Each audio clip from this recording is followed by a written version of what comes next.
Bom, gente, é muito bom estar aqui mais uma vez discutindo com vocês um tema que, para mim, é muito relevante, que é sobre mercado, inovação e startup.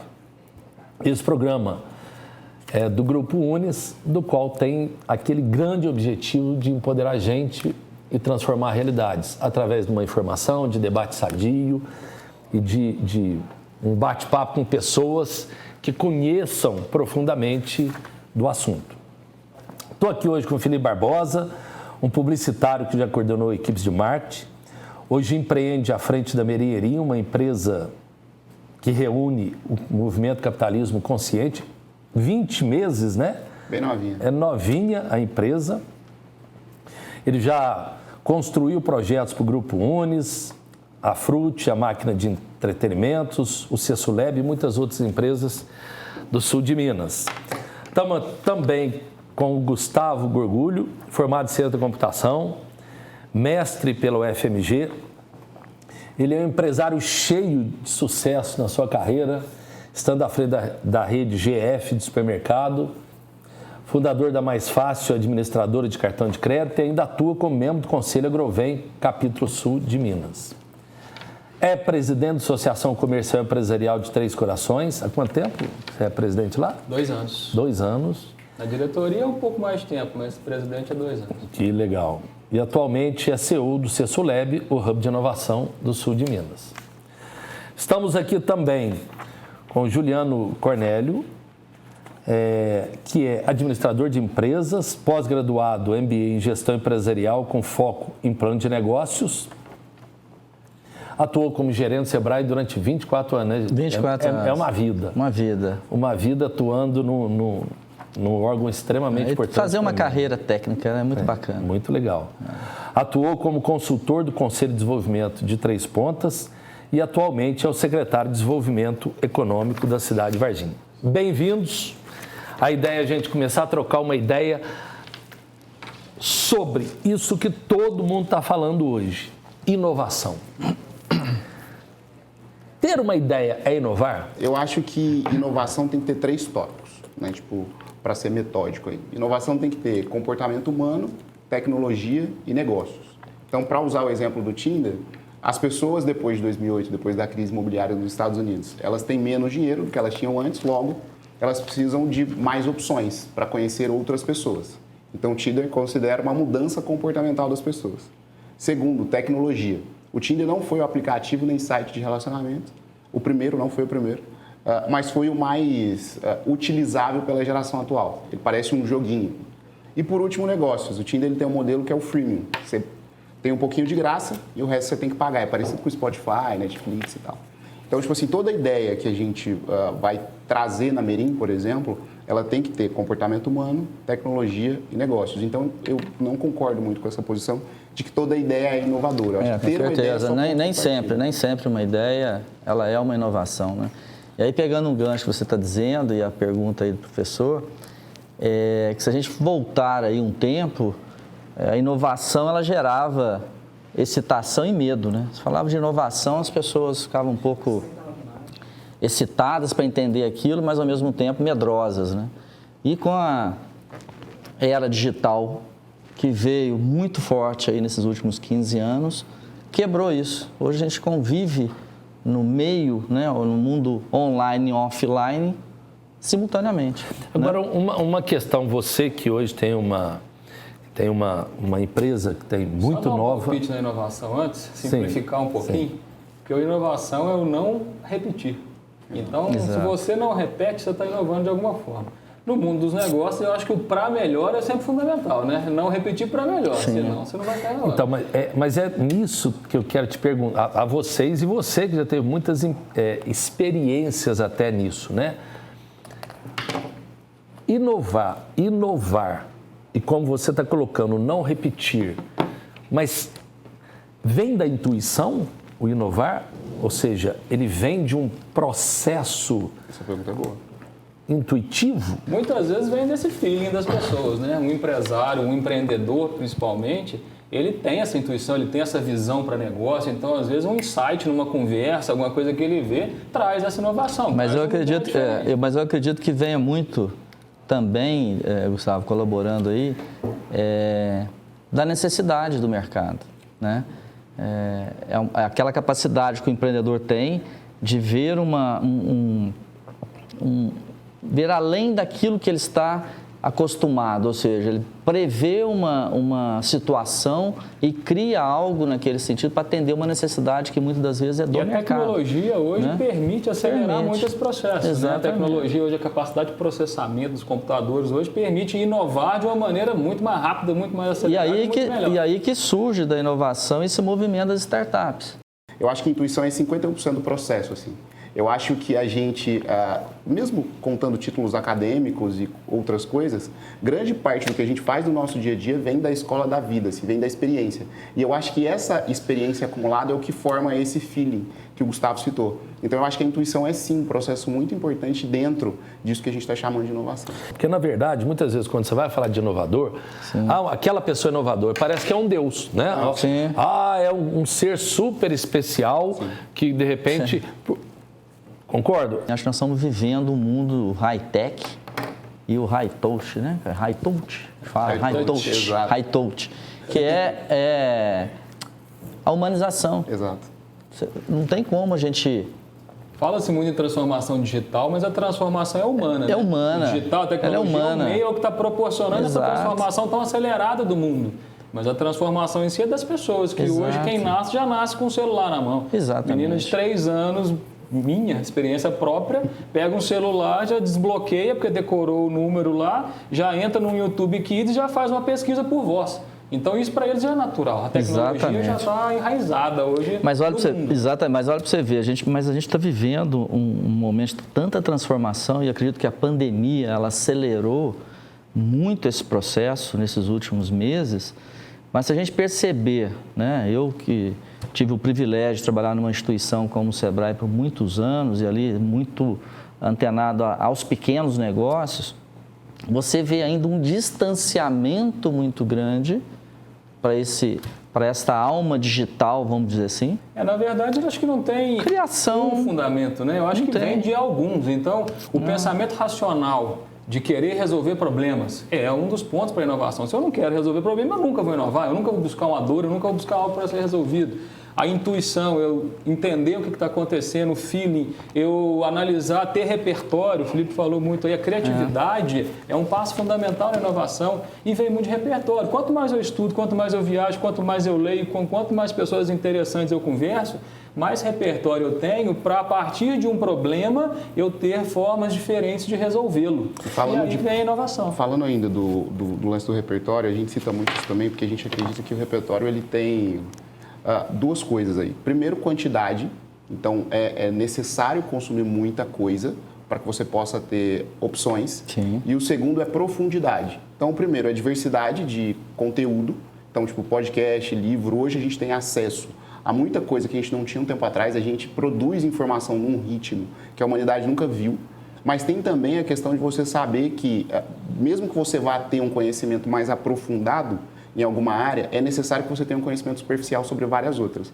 E é a partir desse conhecimento, dessa referência que se produz. Você quer dizer que a gente tem que ter uma visão mais generalista? Eu acho que as duas coisas ao mesmo tempo. Algumas pessoas falam do conhecimento em T, né?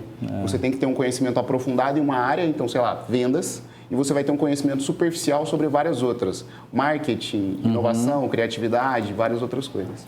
É uma questão assim, eu assustei a primeira vez que eu vi um fax. O fax, para mim, foi uma... Eu não consegui entender aquilo. Falando aparecia no currículo, operador de fax. Então, falta aí, ó. Eu nunca vi um fax. Quando você viu... Aí, você nunca viu um fax. Olha bem para você ver. E para mim era uma coisa assim, o fax.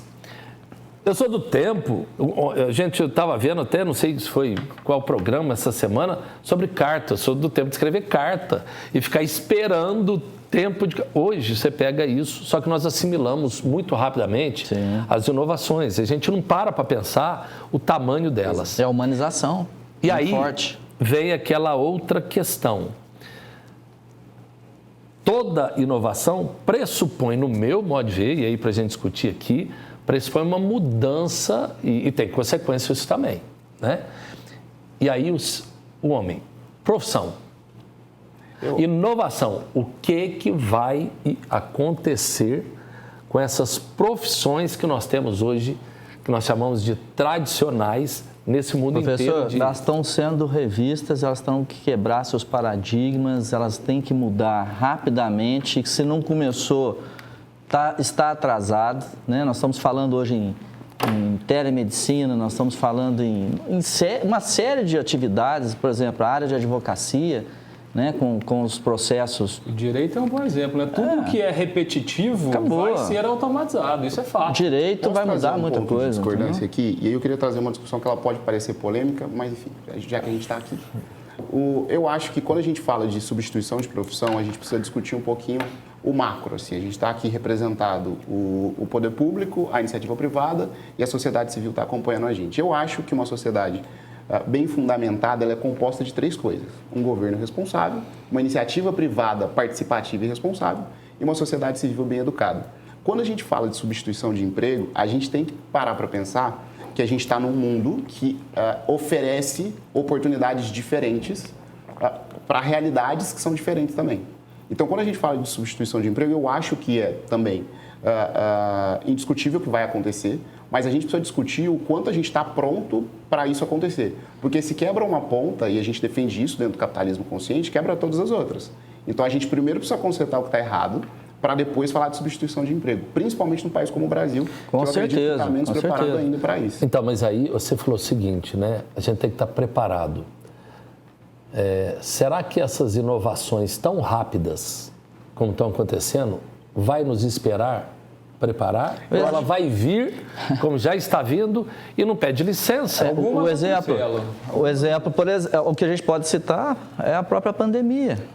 Ela quebrou muitas organizações e outras nunca ganharam tanto dinheiro na vida empresarial, falando de uma forma empresarial. Sim. Então e nós não estávamos preparados. Quantas profissões estão surgindo no meio deste caminho agora, né? Eu ia falar isso, muitas vão desaparecer, mas muitas vão surgir. Muitas vão surgir. Só a inovação, ela por si só, ela pode ser simples. Aí eu vou trazer para uma realidade que muita gente está nos assistindo hoje, né? O exemplo do pipoqueiro lá de Curitiba.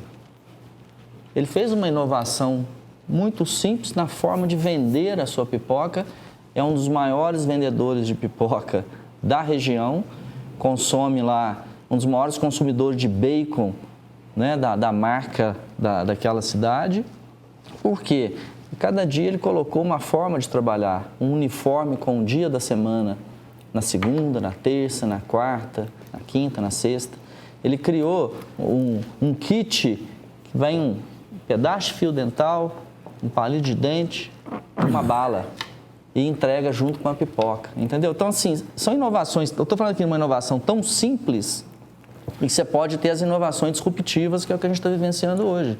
Sim. Até para inovar, uma pessoa tem que se preparar um pouco para uma nova realidade. E ela tem que ter, professor, referência. Uma das coisas que a gente fala muito é que a gente aqui está numa posição privilegiada. A gente pode sair daqui e ler um livro, a gente pode sair daqui e acessar um conteúdo no YouTube e tal.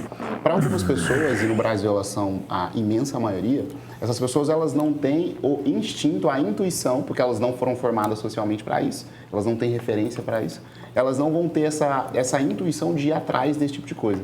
Que acesso ela tem. Acesso tem, mas ela está com o smartphone na mão, ela tem acesso a buscar informações, ela tem uma enciclopédia na mão. Tem Wi-Fi gratuito em muitos lugares. Exatamente. Então, aí você falou bacana, o acesso hoje está muito mais fácil. Não, óbvio. Né? Agora, a consciência de ir buscar e fazer a diferença como cidadão, ela pode.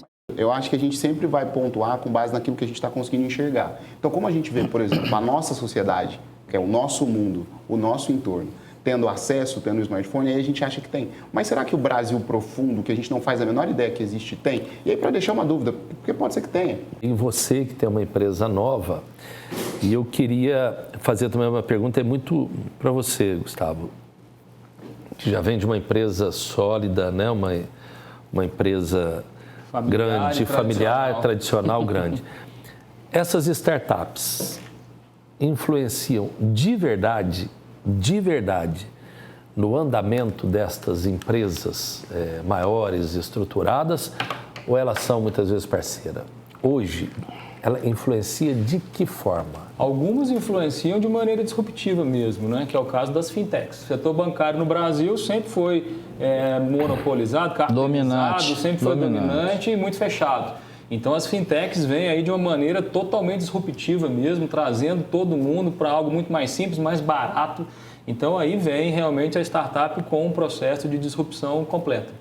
E existe o processo da startup que é para ser parceira, que é para trazer um conhecimento que uma empresa tradicional não tem. A empresa tradicional ela tem uma cultura muito lenta para mudança. Ela vem com um DNA, ela vem com tudo enraizado ali, que não é fácil mudar modelo mental. E eu acho que cultura de inovação está muito no modelo mental, na forma de pensar, na forma de encarar, nas habilidades que você desenvolve.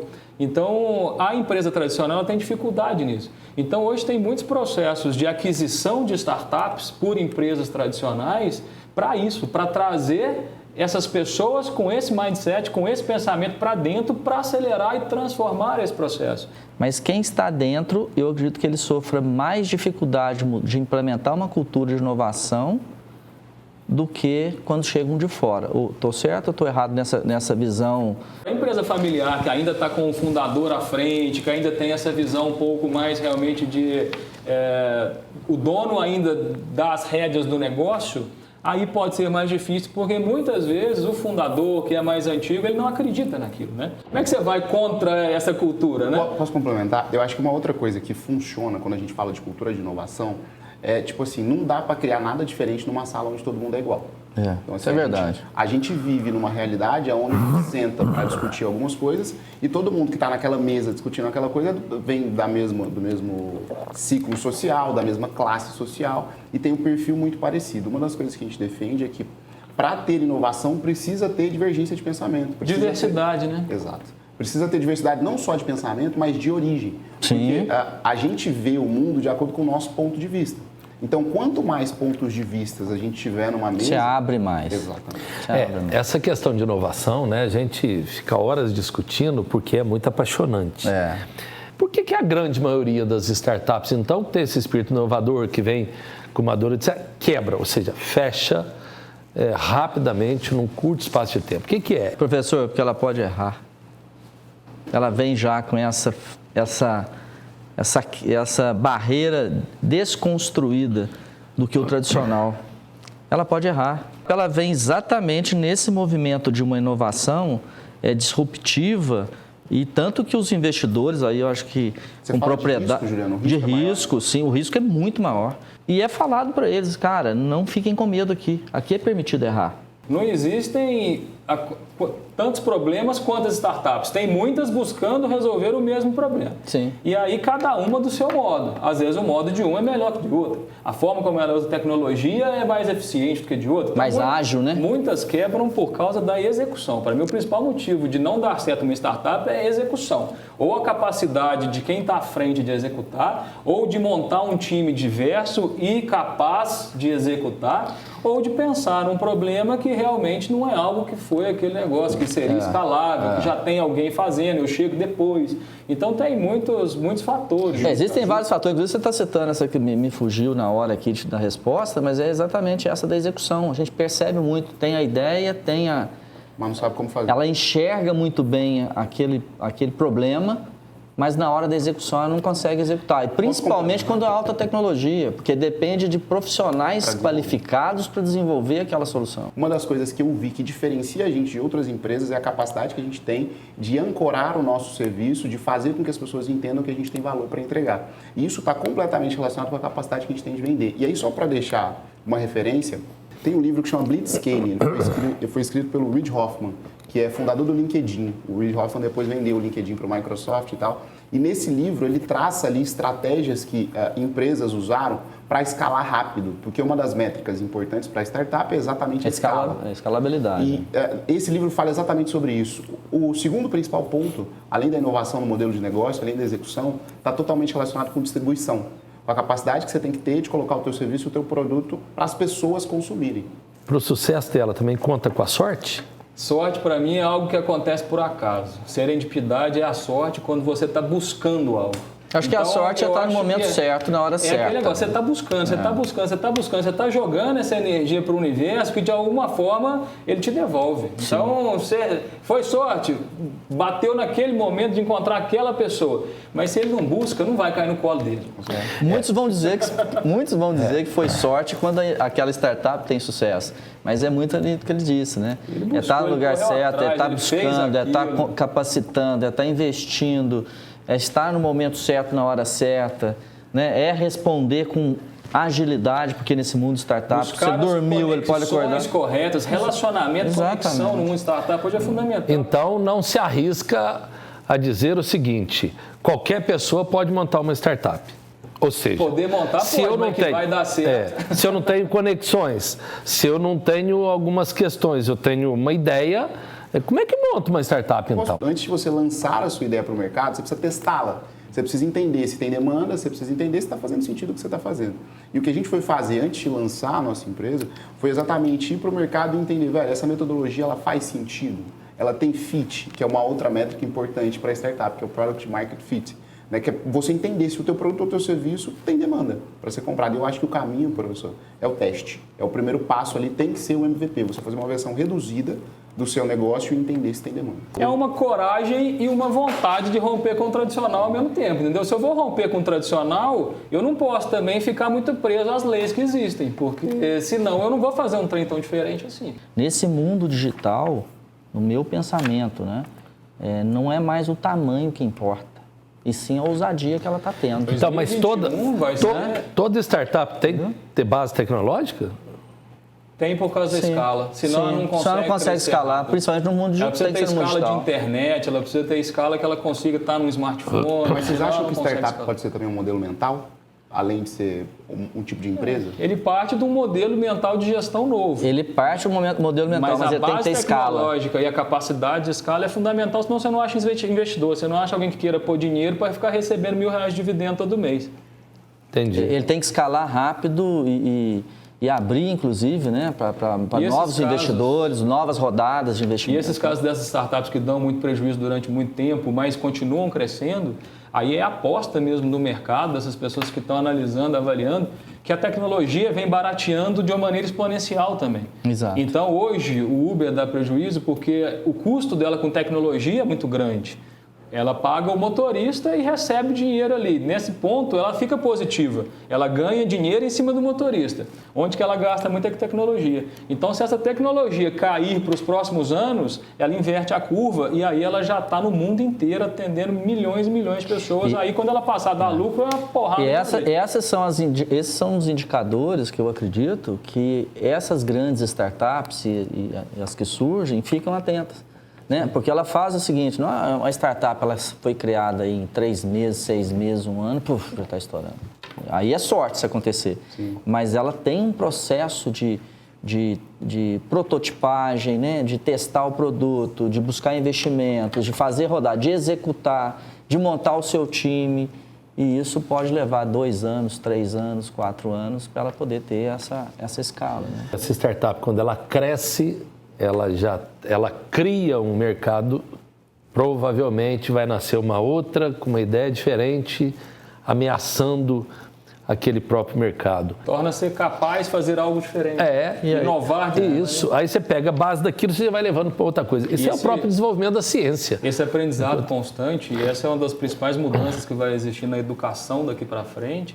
Já tem um termo bonito em inglês, né? Hoje tudo surge no Vale do Silício em inglês, então é lifelong learning. Todo mundo hoje tem que ter essa habilidade, né? De continuar aprendendo pela vida inteira. Seja através de podcast, seja através de internet e cada vez mais autodidata, né? As instituições de ensino mesmo, elas vão ter que se reinventar. Elas vão ter que passar por um processo de disrupção mesmo, porque quem quiser hoje consegue aprender sem ir para uma universidade. E as empresas já estão começando a perceber isso, que qualificação é mais importante do que diploma. Então, daqui a uns dias, as pessoas não vão precisar ir para uma universidade ter o diploma para botar no currículo. Ela vai falar que ela fez um curso de qualificação tal na internet e aquilo ali já é o suficiente para ela ganhar um emprego. E aí, trazendo até para o poder público que eu represento aqui hoje, né, como secretário, eu vejo que uns desafios, há pouco tempo na secretaria, e pretendo, né, estando lá, buscar parcerias para essa Secretaria de Desenvolvimento Econômico, são dados, são indicadores. Sem isso, a gente não consegue levar um projeto de desenvolvimento econômico local ou regional ou dar aquela credibilidade que o empreendedor precisa para ele tomar decisão. Já que você entrou nisso agora até como secretário, né? Rapidinho, professor, só sobre o Lifelong Learning que o Gustavo falou, coisa rápida. Eu acho que a nossa geração, principalmente, a minha, ela vem com um negócio que a gente não vai ter uma carreira só. Acho que o Gustavo é um bom exemplo disso, o Juliano também, vocês todos, porque vocês têm vários títulos, né? Na apresentação deu para ver que vocês fazem um monte de coisa ao mesmo tempo. Eu acredito que as gerações que estão vindo, elas vão ter também muito essa visão, de que a partir de agora, tipo assim, eu não vou ter um trabalho só e vou trabalhar até o final para depois descansar um pouquinho. A gente vai ter, tipo, um monte de atividades ao mesmo tempo, exatamente por conta da diversidade, da quantidade de opções que existem hoje. Gente, se a gente for discutir aqui, nós vamos discutir aqui dias, né? Porque é muito apaixonante esse assunto. Mas eu queria que vocês pudessem rapidamente dar dicas àquelas pessoas que estão nos assistindo. Como é que pode se dar bem nesse novo mundo, dentro dessa nova perspectiva? Como é que vocês encaram isso? Se vocês pudessem dar uma dica de ouro, aquela dica assim, na minha visão é essa. Acho que nós podemos começar com você. Vamos lá. Vamos lá. Eu acho que a primeira coisa está completamente relacionada com o nível de consciência, assim. Eu acho que está relacionado com o despertar. E por que eu falo isso? Propósito, como a gente vinha dizendo. Propósito a gente tem dois, para fechar. A gente tem um interno, que é quando a gente desperta e a gente percebe que a gente é um indivíduo que faz parte de um grupo. E a gente tem um externo, que é quando a gente percebe o que a gente veio fazer aqui. E existe uma pergunta que a gente se faz, que faz com que a gente entenda. Propósito é, por que eu faço o que eu faço? E a partir do momento que a gente responde essa pergunta, a gente consegue colocar ela em todas as partes da nossa vida. Então, para mim, é propósito. Bom, eu acho que eu sou muito tecnológico, né, formado em computação, então eu acho que o mundo da tecnologia realmente não volta. Vai estar em todas as profissões, em todas as empresas, na vida de cada um. Então, mesmo que eu não seja empreendedor, tecnologia vai estar vinculado. Então, buscar dentro desse propósito que o Felipe falou, se eu sou novo, o que eu quero para a minha vida? Como a tecnologia pode influenciar? Se eu estou numa empresa, como que eu posso intraempreender buscando tecnologia? Então, eu acho que é esse continuar aprendendo a vida toda com base em tecnologia. Bom, da minha parte, eu pego um gancho que o professor falou, né, que é o aprender sempre. Acho que isso é uma dica que eu levo para a minha vida, toda a minha trajetória profissional. Foi muito nessa linha. E dizer para vocês assim, que o mundo ele conectou todas as classes sociais. E a gente tem que ficar atento a esses comportamentos, às oportunidades, ficar atento a esse movimento que o mercado dá, porque os sinais ele acontecem, né? E tem que pensar grande. Acho que a melhor dica é pensa grande, que as coisas vão fluindo, o universo vai conspirando para que tudo dê certo. Bom, encerrando também, eu queria dar uma dica do que eu acredito, né? Se eu pudesse dar uma dica, seria não tenha medo de ousar. Ousadia, que leva a gente muitas vezes para frente nas várias formas de pensar. Então, para mim, seria isso, acredito muito nisso. Eu quero agradecer muito a cada um de vocês. Foi um bate-papo muito agradável, foi muito bom a gente discutir, né?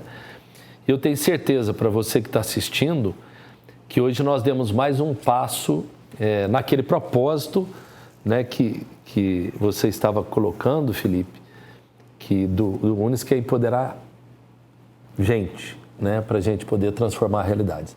Quero agradecer a vocês, até o próximo, se Deus quiser.